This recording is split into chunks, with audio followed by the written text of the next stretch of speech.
Bueno, Dani, bienvenido al club. Para mí es un placer, de verdad que estés aquí conmigo.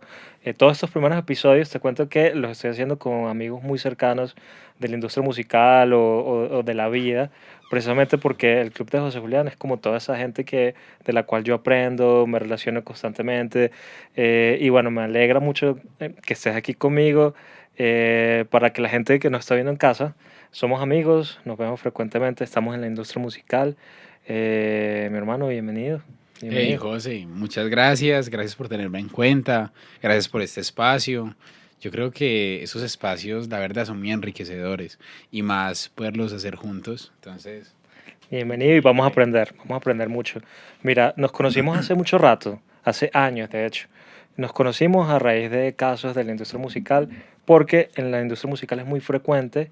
De hecho, yo siempre digo, tengo la teoría de que el mejor amigo de un artista, productor, manager debe ser un abogado. Em, Nos conocimos, de hecho, yo siempre he estado relacionado a esto y siempre ha sido mi abogado. Tu firma, tienes una firma que se llama Destra, que es muy conocida en Colombia, en gran parte de Latinoamérica. Tienen clientes muy relevantes. Me gustaría que me contaras un poco de la firma. Bueno, no, primero saludar a toda la audiencia de José, del Club de José Julián. Qué honor poder estar acá contigo. En serio, te admiro y te respeto como amigo, como empresario, como persona. Eh, Bueno, pues la idea es contar un poco también de lo que ha sido el proceso. Mi nombre es Daniel Correa, yo soy abogado, me he dedicado a vender toda mi vida, me he dedicado a la parte comercial de antes otras empresas, desde hace 7 años en la mía o en, digamos, en los negocios que hemos desarrollado. Eh, en mi carrera como abogado me di cuenta que la sociedad y el mercado necesitaban cosas que muchos abogados no estaban ofreciendo y eso también inspiró muchísimo a la existencia de Destra. Cuando empezamos, realmente antes de Destra ya había pasado por otros negocios, he vivido quiebras, he vivido momentos, digamos, muy gloriosos con los negocios, pero siempre he aprendido. Y cuando pude enlazar mi profesión con mi pasión, que ha sido la música, pero más como espectador, más como ese oyente fanático que de las 24 horas, la mitad está escuchando música, pues fue algo muy gratificante. Cuando empezamos, la verdad, con Andrés Cardona, un saludo a Andrés Cardona, socio, empezamos a buscar primero asesorar lo que fuere.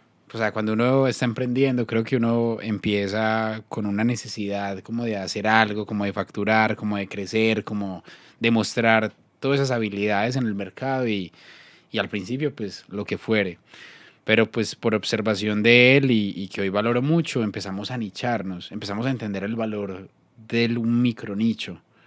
Y ahí fue cuando vimos una necesidad que estaba pasando en Medellín hace 7 años. Fue de la mano de Lorduy, un compositor e intérprete gigante, vocalista de Piso 21 a hoy, pero que desde muy pequeños en el colegio pues veía su talento y veía esas ganas que tenía de impregnar el mundo de su música. Y un día pues nos llamó él, estábamos en una casa, eso era por Santa Mónica, la casa Yo lo recuerdo, Tesla, ¿te claro. acuerdas? Claro, ahí nos Tesla, conocimos. claro, caso productora de Tesla, un productor de Medellín. Exacto, maestro en muchas cosas. Y me dijo, Dani, mira, es que nos llegó este contrato. Ey, pues yo, hágale de una, de una. Venga, vamos a revisarlo. Revisemos esto, Revisémoslo. aprendamos. Y cuando me lo mostró en chino, o sea, nos dimos, pues Andrés y yo nos dimos cuenta que nada de eso nos lo enseñaron en la universidad. Nada, nada. Absolutamente ninguna de las cláusulas que vimos era como familiar o era... Y eso para mí fue súper inquietante. Bueno, ¿y Eso me agarró. dónde se remitieron para conseguir información de esto en ese momento? Mira, lo primero, pues internet. Recurrimos a internet, empezamos a buscar contratos discográficos, que creo que ese fue como el tipo de contrato. y empezamos a buscar en internet mucha información en inglés. Entonces empezamos a darnos cuenta que ya había una jurisdicción que se aplicaba a otros territorios donde ya la gente negociaba acerca de sus derechos artísticos y que esos contratos no era algo que se hubieran acabado de inventar, sino que ya venía existiendo. Y empezamos a buscar autores doctrina. Hay un libro que es What Do You Know About the Music Business? De Donald Passman, un gran abogado estadounidense, y eso se convirtió en la Biblia. Nosotros le decimos internamente la Biblia. Empezamos a aprender, a mirar cómo podíamos utilizar todo eso que pasaba en Estados Unidos a nivel legal y traerlo a Colombia, pero ajustado a nuestra regulación. Y eso se volvió un reto, al punto en que decidimos dejar todo lo demás atrás. Dijimos, bueno, vamos a dejar esos casos de penal, de familia. Eso nosotros, no, nos tocaron divorcios, nos tocó de todo. Pero decidimos abandonarlo para enfrentarnos a un nicho. Creo que eso también, digamos que fue muy influyente para nosotros en su momento, y a partir de ahí empezamos a respirar derecho musical. Sabes que ahorita que estás diciendo como toda esta parte de la historia, que seguramente la gente está, con razón, eh, tú eres de los primeros abogados que yo recuerdo que se ha involucrado mucho con el tema de redes sociales, con el marketing digital, que siempre estás como a la vanguardia de lo que está sucediendo con el Internet, ¿cierto? Y como abogado era muy difícil ver una persona trabajando propiedad intelectual que además tuviste que crear, ¿cierto? Porque no era usual en estos países, aprender y además eso involucrarlo con tu marca personal y todo este marketing de redes que hizo que Destra, Daniel, Andrés los pusieran en un panorama que no existía. ¿Cómo estás trabajando hoy en día esto y cómo te sientes? Porque además sumo a la pregunta que esto ha sido muy criticado para ciertas profesiones y la abogada Total. es algo de esto, ¿no? Cuando un abogado se le imagina la mayoría de personas, corbata o si no es de traje, Un como que no, señor sí, viejito, como que si no gordo. fuera el mismo respeto, ¿cierto? Claro. Pero un abogado de redes es igual o más importante que el abogado que se imaginan algunas personas. ¿Cómo ves esto? No, total, José. Pues mira, antes de Destra, yo tenía una tienda de gafas. Yo creo que fue de las primeras tiendas de Instagram. Realmente no existían tiendas en Instagram.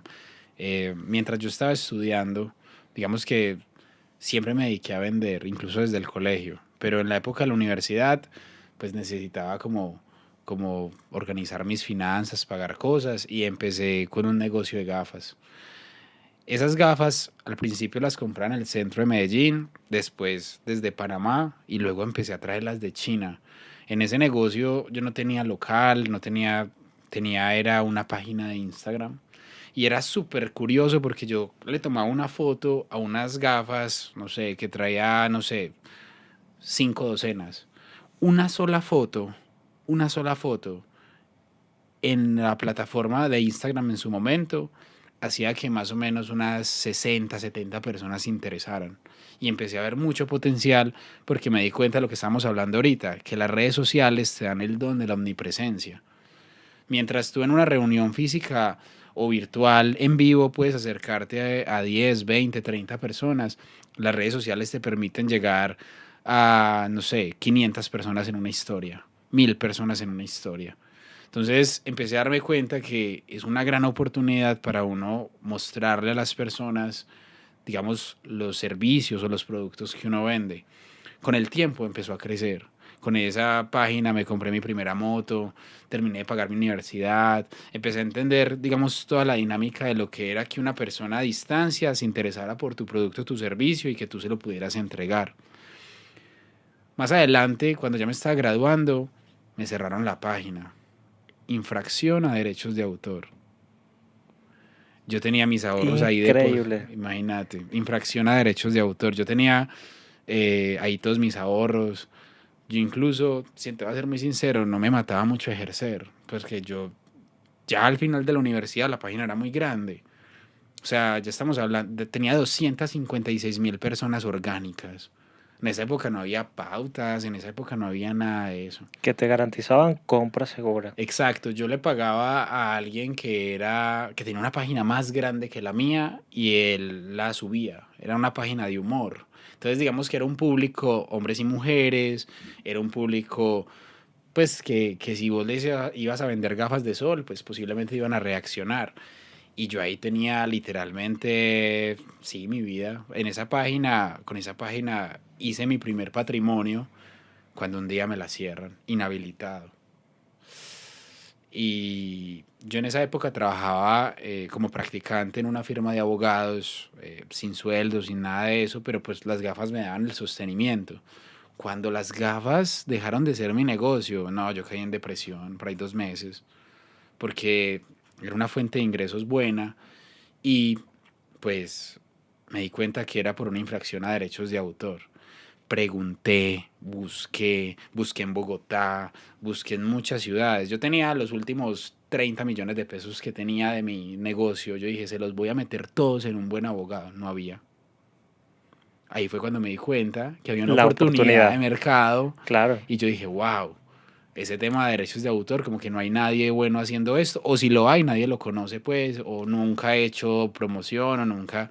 Entonces, ya conociendo eso, ya viviendo todo ese proceso, pues, de terminar la universidad, duré 2 meses sin la página, yo dije, bueno, llevo trabajando en una firma de abogados sin sueldo hace mucho rato, conozco más o menos la dinámica, sé qué hace la secretaria, sé qué hace los abogados, ya sé cómo cobran.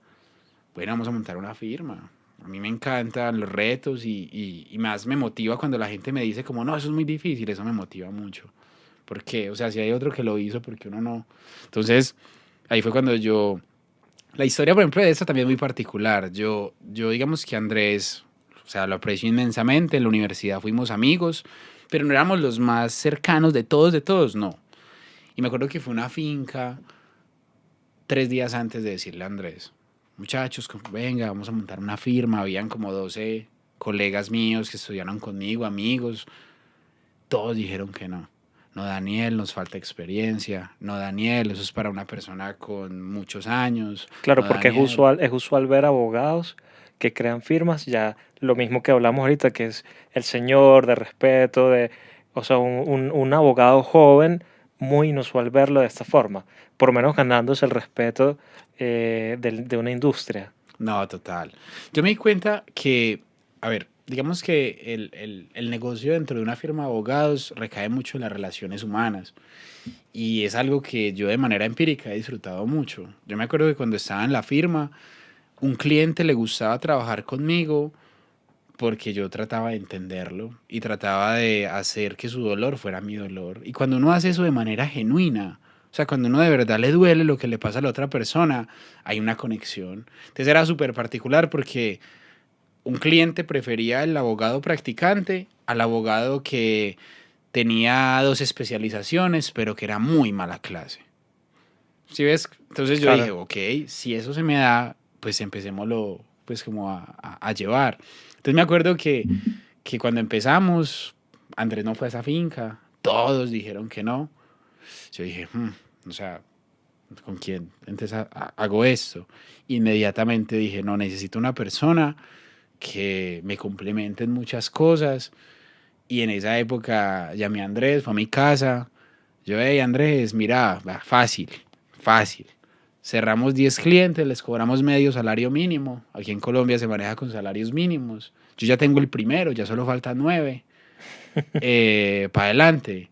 Y Andrés me dijo, para adelante, sin dudarla. Vamos a empezar eso. Y yo no sé, eso me motivó muchísimo, muchísimo. Ahí fue cuando empezaron el tema de las redes, para conectarlo con la pregunta. Yo decía, bueno, si nosotros no tenemos la edad para tener esos relacionamientos que nos traigan esos clientes gigantes, ¿qué vamos a hacer? Y yo pienso que hacer es todo. O sea, pues puedes tener una idea muy buena, muy buenas intenciones, pero si eso no lo envías a la vida práctica, lo volvés un hecho, pues no hay absolutamente nada. Y ahí fue cuando empezamos por las redes sociales como a contar una historia de cómo nosotros, siendo todavía tan jóvenes, empezamos a asesorar proyectos. Y ahí fue cuando empezamos con los primeros clientes, yo empecé a salir en redes. Yo me acuerdo que los profesores nos gozaban mucho. Nuestros profesores, digamos que han sido muy clásicos, digamos que el abogado tiende a ser muy clásico, corbata, etcétera. Y los profesores nos decían que los abogados no salían en redes sociales. Pero yo decía, si yo antes vendía gafas por redes sociales, ¿por qué no voy a vender mis servicios jurídicos? Al final, los abogados que nos critican o los profesores no son los clientes. ¿Pena de qué? Pena hacer algo malo. Entonces empezamos con ese cuento y con ese cuento. Y fue muy bacano porque, pues, digamos que Andrés es un poquito más conservador. Entonces al principio él me decía, no, Daniel, no hagas eso, ¿qué van a pensar? ¿Qué va tal cosa? Pero él también es muy inteligente y él empezó a darse cuenta cómo a través de esas comunidades digitales iban llegando personas. Sin embargo, era muy superficial. Cuando ya entramos en la música, que nos dimos cuenta que el lugar donde los artistas confluían eran las redes sociales, es más fácil llevar una comunicación con un artista a través de una red social que invitarlo a una típica oficina jurídica. Nos dimos cuenta del potencial y empezamos a trabajarlo, pero muy orgánico. O sea, empezamos como a buscar cuáles eran los temas que a los artistas les gustaban, que las disqueras de pronto tenían o que les causaban problemas. Y fue muy chévere porque fue apostarle a algo disruptivo en su momento. Totalmente, totalmente Total. disruptivo. Al hoy, ¿cuántos clientes o más bien qué clientes relevantes nos podrías nombrar aquí que está manejando desde Destra? Bueno, mira, básicamente en este momento, pues ya van 7 años. Tenemos unos clientes que son públicos, los cuales te voy a contar. Tenemos unos clientes que son privados por contrato. Claro, Tratamos de manejar ahí siempre la confidencialidad. Y digamos que lo orientamos mucho a proyectos musicales que se vuelven en empresas musicales. Tenemos digamos, como un lema y es convertir artistas en empresarios de la música. Entonces hemos venido acompañando muchos proyectos que a pesar de que son muy grandes, necesitaban esa impresión corporativa dentro de su organización y pues al día de hoy acompañamos a proyectos como Alzate, acompañamos a proyectos como Pipe Bueno, acompañamos a proyectos, no sé, como Jesse Uribe, acompañamos a proyectos a nivel de producción como Simón Dices de Miami, Lord Dewey de Piso 21 aquí en Colombia. O sea, hay muchos proyectos, el Maestro Fruco, por ejemplo. eh, que uno hemos, pensaría, una leyenda como Fruco podría tener un proyecto increíblemente organizado, pero no siempre es así. La industria musical, hay una tendencia de realmente ver el orden cuando ya es realmente necesario, ¿cierto? Total. Cuando ya hay un problema, cuando ya hay una situación, ahí es donde ustedes han llegado a prevenir situaciones, sobre todo en el ámbito legal, que es muy común. Total, total. Mira, ha sido muy particular porque realmente lo que hicimos es traer algo que desde, por ejemplo, Estados Unidos estaba muy satisfecho. Digamos que las personas en Estados Unidos conocen básicamente qué es el copyright, que es como toda la infracción que se deriva de utilizar, digamos, los derechos de autor de una persona. Pero aquí en Colombia o a nivel Latinoamérica es algo que todavía está muy en desarrollo. ¿Por qué? Porque muchas canciones o digamos muchas piezas artísticas confluyen es desde el colegaje, desde la amistad, desde el sentimiento que hay a la hora de hacer la música y que de pronto el día de mañana por diferentes situaciones puede generar un conflicto de intereses. Porque cuando ya una canción, en este caso, en nuestro caso, genera dinero, inmediatamente hay problemas o hay situaciones. Entonces empezamos a entender cuál era la situación que hacía que los proyectos fueran informales y muchas veces es la complejidad y la técnica que tiene este lenguaje jurídico dentro del mundo artístico. Nosotros tratamos de llevarlo a algo fácil, a algo coloquial, a algo en donde eh, el cliente no te mire para arriba y vea a una persona con corbata aburrida, sino que vea a un amigo que se pone los mismos Jordan que vos te pones y que te explica cómo una canción es un apartamento. Si una canción se puede ceder, un apartamento se puede vender. Si una canción se puede licenciar, un apartamento se puede arrendar. Una canción, al igual que un apartamento, se puede embargar, se puede heredar. Si vos le pones esta terminología en un lenguaje sencillo, no estás adquiriendo un cliente. Estás adquiriendo una persona que se conecta contigo y que genera, digamos, como una relación de confianza y de acompañamiento. Entonces, al empezar a crear esa cultura y esa filosofía a lo largo de los proyectos, más allá que de organizarlos, empezamos a proyectarles una visión distinta del negocio. Venga, ¿cuántas no canciones, cuántos apartamentos tenés por ahí regados? Ninguno. Entonces, ¿por qué en las canciones sí? Y cuando uno empieza a trasladar ese pensamiento a los proyectos, se da cuenta que muchos requieren ese tipo de asesoría en cuanto a proteger su propiedad intelectual. Y también el desenlace de muchos otros proyectos que salen de grandes disqueras, pero que al final ninguna de las canciones que tiene son de ellos. Entonces eso empezó a generar en nosotros la necesidad de crear una filosofía. Dani, sabes Destra, que me encanta lo que estás diciendo. Sabes que hay un área del emprendimiento, de toda esta que nos vienes comentando, que me llama mucho la atención, porque además de lo que ya haces desde Destra, has creado como nuevos negocios desde Destra, ¿cierto? Eh, ¿Por qué no nos cuentas un poquito de esto? Es decir, has creado como pionero para mí en Colombia y desde lo que yo conozco, te veo creando Destra Academy, te veo creando distribuidora, te veo creando ciertas áreas del negocio, algo que nuevamente voy, que eso no existía en Colombia, y has tomado la batuta y, hey, por aquí es esto, por aquí es esto. Un abogado, ¿por qué no puede enseñar además cursos digitales? Me estoy adelantando un poco, pero en este momento estás en eso, ¿no?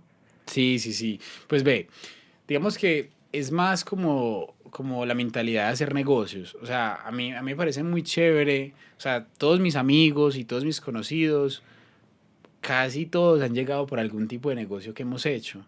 Y vengo como de una familia y una cultura donde hacer negocios es parte de las relaciones humanas del día a día. Entonces, digamos que yo lo hacía muy empírico, utilizaba esa capacidad de venta y dejaba siempre que la operación recayera en otras personas. Cuando empezamos Destra, me di cuenta que cada uno de los negocios requiere tres partes, independientemente de lo que sea. O sea, independientemente si estás vendiendo un servicio, un producto, independientemente si es un servicio jurídico, si estás vendiendo una producción audiovisual, si estás vendiendo una canción, si estás vendiendo un cuadro, si estás vendiendo lo que sea. Un área administrativa, un área operativa y un área comercial. Todos los negocios necesitan tres columnas. La parte administrativa se encarga de organizar los recursos, que lo que entre bien y se utilice bien. La parte operativa se encarga de entregar el producto o servicio final, que el cliente quede feliz. Y la parte comercial se encarga de facturar, de traer clientes nuevos y ayudar a la parte operativa a que se mantengan los viejos. Si eso lo empezamos a replicar en otras unidades de negocio, íbamos a seguir creciendo el patrimonio. Entonces, pues no sé, me empecé a dar cuenta de las necesidades que tiene el mercado. Yo trato no de vender lo que a mí me gusta, trato de vender lo que empiezo a observar que el mercado necesita.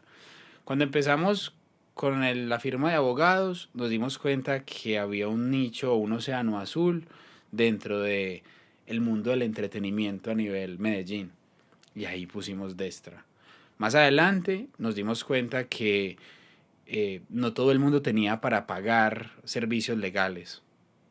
Entonces creamos una distribuidora en donde nosotros les ayudábamos a organizar todo lo legal a cambio de que distribuyeran su música por un periodo de tiempo. Y así no teníamos que cobrarles dinero. Luego más adelante nos dimos cuenta que la gente no venía de extras solo por tener una representación legal, sino para aprender.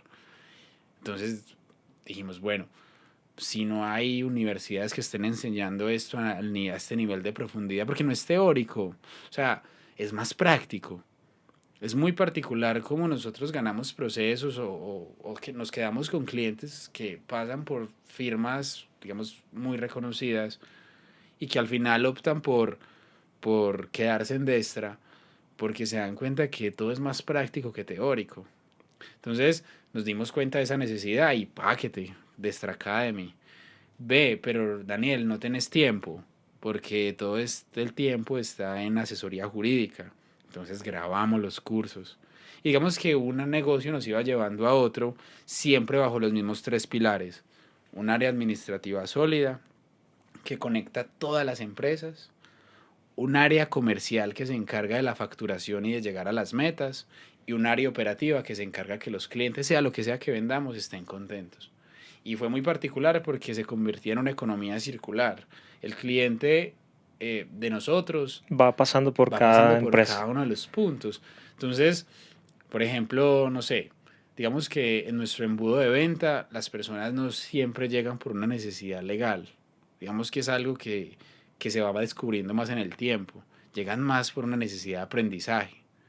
Entonces empezamos a entregarles cursos grabados, interactivos, fáciles, coloquiales, donde les explicábamos que era un máster, que era una regalía, que es un plan de lanzamientos, porque una distribuidora no es lo mismo que una editora, porque, no sé, por ejemplo, un sello discográfico está interesado de firmar tu catálogo, cómo cerrar un inversionista, vale la pena estar firmado, ser o sea, muchas preguntas del día a día. Que parecieran fáciles, pero no lo son. No, cero. Y que realmente la información no está tan digerible, tan fácil, las universidades no lo enseñan, no está Total. tan... Uno creería que no, me meto a Google y tampoco está tan fácil de entender, ¿cierto? No está ahí. Total, total, total. Y sabes que, vuelvo y te digo, lo comparo mucho con el mundo de la propiedad inmobiliaria. Eh, si bien no todos somos expertos inmobiliarios, pues todos sabemos que se necesita una escritura para tener un apartamento, sabemos que hay modalidades de explotar un apartamento, sabemos, o sea, pero es muy particular porque en la propiedad intelectual no hay ese conocimiento público masivo. Y lo que hicimos nosotros fue tratar de llevar ese conocimiento a personas que lo necesitan, pero que lo necesitan muy explicadito de una manera sencilla. Lo cual yo también me ubico en ese punto. Si a mí no me explican algo desde la parte práctica o desde el para qué, yo no me interesa entenderlo.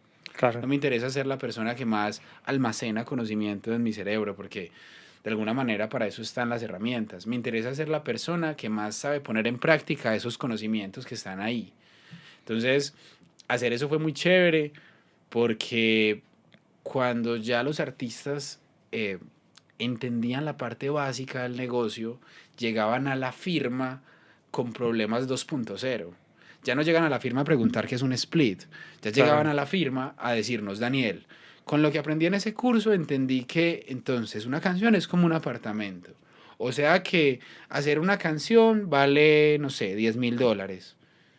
Ah, pero si yo traigo una persona y le doy el 50% de la canción como si fuera un apartamento, pues yo puedo hacer esa canción con el presupuesto de los dos y más adelante yo puedo venderla. Claro. O sea, empezamos a ver cómo la gente cogía ese conocimiento y llegaba de extra ya no con, hola, ¿qué es un split? Hola, ¿qué es ASCAP? Sino que cogían ese conocimiento y lo llevaban a una evolución mucho más alta. Claro. Entonces ya decían, Daniel, vení, si ASCAP hace eso en Estados Unidos, pero yo voy a lanzar mi proyecto en España, entonces yo por qué no mejor... O sea, ya llegaban con conjeturas mucho más Me definidas. gusta mucho esa frase que utilizaste de problemas 2.0, porque un problema para mí 2.0 tiene, por ejemplo, el mucho que ver con la IA en este momento. Hey, Total. ¿qué pasa si hago una canción con la IA? Hablando de IA, me interesa saber mucho tu postura alrededor de esto, o sea, un poquito en el futuro, porque Medellín en este momento está muy en el mapa de lo que está pasando, sobre todo en la industria musical. Y la IA está en su momento, digamos, de inicio, donde no se entiende, donde hay un limbo en la propiedad intelectual, donde no sabemos exactamente hacia dónde va. ¿Qué crees tú de esto? ¿Hacia dónde Bad Bunny se molesta porque utilizaron su voz? ¿O de repente, no, sí, vamos a hacerlo? ¿O hay artistas que ya lo están haciendo a propósito? ¿Qué sucede con esto? A mí eso me parece increíble. O sea, me parece una de las evoluciones tecnológicas más importantes. A mí me gusta mucho la tecnología. Yo soy un nerd enfermo de la tecnología. Me encanta la tecnología, me parece, pues me llama mucho la atención. Eh, Cuando yo veo este tipo de desarrollos tecnológicos, yo lo traduzco como herramientas que van a hacer que el ser humano trabaje menos y produzca más, que creo que es a lo que le debe seguir apuntando a la sociedad. Me parece genial que digamos, esta herramienta, uno, esté aportando creativamente al desarrollo de productos, digamos, que antes quedaban en el mero desarrollo humano. Porque pienso que no es de competir, es de complementar. Imagínate un productor musical que sepa manejar 3 4 herramientas de inteligencia artificial, la velocidad en la que generaría buena música. O imagínate, por ejemplo, no sé, un abogado que sea capaz de integrarse bien con herramientas como ChatGPT, por ejemplo. Daniel, ¿lo va a reemplazar? No, va a ser que el día de mañana tengamos que trabajar menos para producir más y eso lo veo como un reto. Yo la verdad soy un amplio defensor del Ves desarrollo con tecnológico. optimismo todo lo que está Claro, sucediendo. y me Porque hay gente encanta. que tiene una postura distinta donde tiene un poco de miedo, ¿no? Donde dice, "Hey, que la inteligencia artificial va a llegar un momento que nos va a superar". Sin embargo, esa postura pone en un limbo la creatividad, ¿cierto? Qué tan creativo, qué tan bueno, porque la máquina es lo que funciona, lo que es la estadística, lo que debería ser un hit, por ejemplo. Pero qué tan creativo, qué bueno, qué tan artístico, no lo sabemos, ¿cierto? Total, Y eso me llama mucho la atención porque desde el lado legal hay un vacío, ¿no? Grande, total. o hay una oportunidad, dirías tú. Sí, hay una oportunidad. A ver, hay algo muy, muy interesante y es que los países han tomado su postura. Entonces, digamos que hay países que hablan que la propiedad intelectual generada, entre comillas, porque pues tendríamos que hablar de una creación humana. Si no es una creación humana, no se puede proteger. Entonces, digamos que todos estos millones de obras que se están creando van a quedar a la intemperie, sin protección legal. Si no hay protección legal, entonces no va a haber pago de regalías. Y si no hay pago de regalías, pues digamos que no hay un interés de mercado de seguirlas generando. Pero hay otros países que hablan que el dueño es quien creó la herramienta de inteligencia artificial. Y en otros distintos, en otros países, en digamos un tercer grupo, están hablando de que sí es protegible siempre y cuando se muestre una mínima intervención humana. O sea, la persona, digamos que en ese momento hay más que un vacío, digamos que hay muchos puntos de vista porque es algo que está cambiando las reglas de juego y las grandes compañías aún no están preparadas para este cambio de mercado que esto va, digamos, a realizar. Yo pienso en lo personal que antes esto va a potencializar las obras de los artistas, porque en un mar, en un universo de obras autogeneradas, las obras que vengan de artistas, digamos, a través de un sentir, en mi concepto van a ser más valoradas. Yo pienso que hoy, si bien todo el mundo canta mi primera chamba de Eladio Carrión, la gente se enamora después de que pasa la fiebre de la canción, es del personaje, es de la persona que está detrás.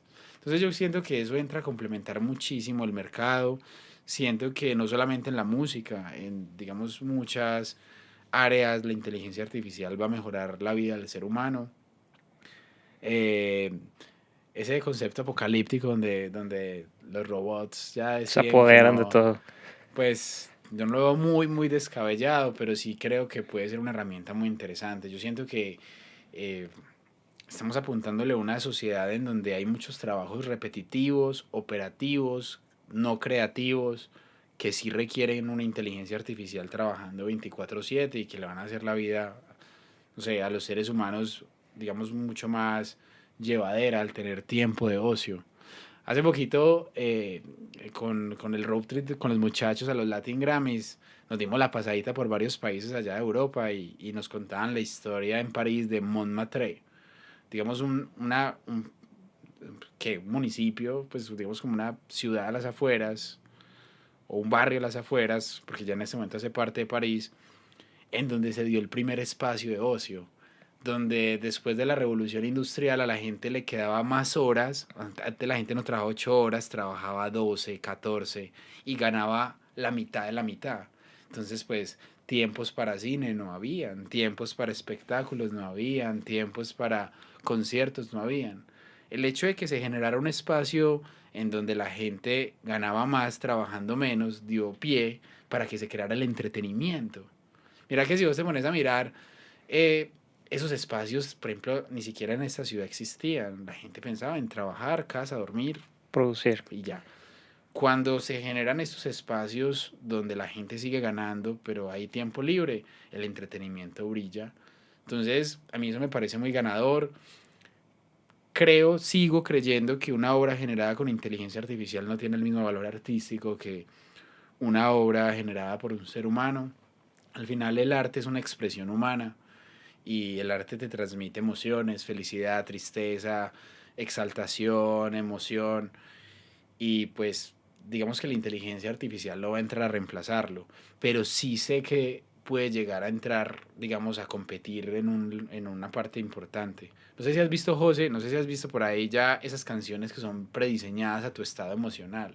Un O poco, un poco. cómo el algoritmo te sabe que estás triste a través de las frecuencias que transmites por tu smartwatch Claro, y sabe qué canción ponerte porque sabe que con esa canción tus picos de dopamina suben o por el contrario, el smartwatch, digamos que determina que necesitas bajar esos picos y te muestra una canción que te pone sentimental. Es súper loco eso. Eso se llama la qué interesante. serendipia. Mira, Dani, a propósito de lo que estás diciendo del smartwatch y toda la tecnología y lo que hemos conversado para ir cerrando este podcast, que está buenísimo y lo voy a repetir en lo que lo terminemos, eh, me da mucha curiosidad, ¿cómo estás viendo tú todo el panorama? Porque llegamos a un punto en Colombia, hablemos específicamente de Medellín, todo lo que ha pasado con la música, estamos en un punto, hablamos de un nivel. Em, ¿Cómo pasar al siguiente nivel? ¿Cuáles son los retos que estamos afrontando en este momento? Porque obviamente desde lo legal, desde la acústica, desde la música, productores, artistas, hay que llevar la industria a otro lado, ¿cierto? A Sí. otro momento. ¿Qué crees que le está haciendo falta? ¿Qué crees que se debe sumar? ¿Qué crees que va a pasar? Bueno, digamos que yo tengo tres puntos ahí. El primero, digamos que tiene que ver mucho con la filosofía de Destra y es que el artista se convierte en un empresario de la música, porque eso es lo que hace que haya continuidad. Me explico. Una carrera musical tiene un promedio de 20 años. Ese es el promedio de una carrera musical artística exitosa. Si un proyecto musical que pega una canción no hace inversiones posteriores a recibir ingresos por la música, va a quedar en el olvido. Y lo hemos vivido con muchos proyectos. Es decir, si esa persona no coge sus 15 minutos de fama y empieza a construir patrimonio, empieza a invertir en propiedad raíz, en acciones, en manejar su propio sello discográfico, en quedarse con su propiedad intelectual, ese tiempo de viralización y de, digamos, como de euforia por el posicionamiento de una canción cae. Entonces, ¿qué veo mucho? Veo muchos proyectos en donde primero no son dueños de su música y segundo les cuesta muchísimo sacar canciones que no son propias. Eso es algo que implica demasiada conciencia de lo que es una empresa en la música. Digamos que estas grandes compañías alojan catálogos de artistas que en su momento estén, digamos, impactando el mercado, pero no se detienen ahí. O sea, lo que hablábamos ahorita, es, estas compañías le están apuntando a crear masa en cuanto a la música. Y yo creo que un artista que se posiciona, porque estamos en un territorio donde muchos artistas se posicionan, digamos que no está generando la posibilidad de que salgan más canciones de otros proyectos que vienen detrás. Te voy a poner una explicación o un ejemplo. Si yo me doy cuenta que el género popular está funcionando, soy un artista mainstream del género popular, mi plataforma debería ser la plataforma para que crezcan más proyectos. Y que si bien en su paso a su crecimiento, digamos, la música puede estar en mi disquera, el día de mañana, cuando ese proyecto ya tiene un nivel de reconocimiento importante, yo tengo que ser el facilitador para que esa persona entienda cómo funciona el negocio. Pero muchas veces la información está retenida en... Entonces hoy los proyectos que están generando ese ejemplo no son los proyectos que están en la mira de las cámaras. Está el proyecto que hoy está en tendencia. Mañana va a ser otro, luego será otro. Dos, políticas públicas orientadas a formalizar estos proyectos. Antes había una norma que era la economía naranja, era un decreto que hablaba acerca de exenciones fiscales para los proyectos que invirtieran en el desarrollo de una empresa del entretenimiento. Eso me pareció muy ganador, pero eso no se siguió desarrollando a nivel país y creo que eso es uno de los alicientes más grandes dentro de este entorno. Y número tres, la formalidad. O sea, digamos que vos puedes tener un pensamiento muy empresarial con tu música. Vamos a crear XY Records. Pero si al final, digamos que es una empresa de letrero y no es una empresa que todo su catálogo lo tiene organizado, digamos que todas sus creaciones no están bajo un proceso estricto de cuidado, pues tampoco se hacen muchísimas cosas. Pero si vos tenés una industria en donde los agentes estén creando estructuras empresariales, tengan facilidades gubernamentales para crear esas empresas y además de eso puedan proteger esa, digamos, esa propiedad intelectual que se crea, es imposible que no se siga desarrollando, es imposible que no siga trayendo éxitos. A mayor cantidad de oportunidades, mayor posibilidades hay de que generes hits. Entonces, si no hay en una misma ciudad 200, 300 disqueras que a toda hora estén sacando música, se vuelve muy difícil sacar, digamos, una canción que resalte en el mercado. Entonces yo lo veo más por esos puntos, pero creo que se está trabajando en ello. O sea, creo que cada vez, no sé, el país entiende que el entretenimiento le aporta al proyecto, al Producto Interno Bruto y que todas estas prerrogativas para generar educación, para generar empresa, para generar formalidad, para generar colegaje, digamos que van a tender a mejorar la industria. Ese es como mi panorama. No sé cómo lo ves vos, José, ¿cómo lo ves vos? Mira, es muy interesante porque definitivamente estoy contigo en varios puntos. Creo que el principal ejemplo es la comunicación, la información, el conocimiento. Lo que tú dijiste, hay muchos artistas que tienen conocimiento, han pasado por muchas etapas, muchas situaciones, pero todo ese conocimiento se lo llevan a otros lados o se quedan en un punto. O el conocimiento se llega hasta un grupo de personas. Creo que mientras se desarrollen sumándolo con políticas públicas y privadas y con nueva creación de empresas, que las empresas no hagan todas lo mismo, porque hay algo muy importante. Si tú tienes una empresa muy exitosa de X, ¿cómo complementas esa empresa con otra cosa? ¿Me entiendes? Eso a la final son productos y vas creando y desarrollando más industria, ¿no?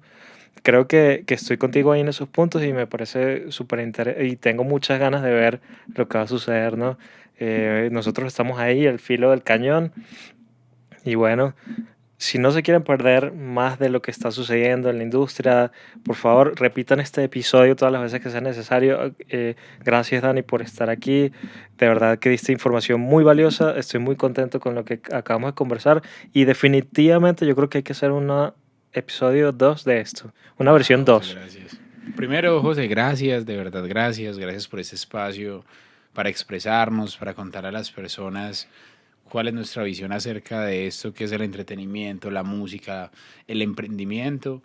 Y súper honrado de poder estar dentro de este proceso. Ojalá hagas la parte 2 y ahí estaré. Gracias.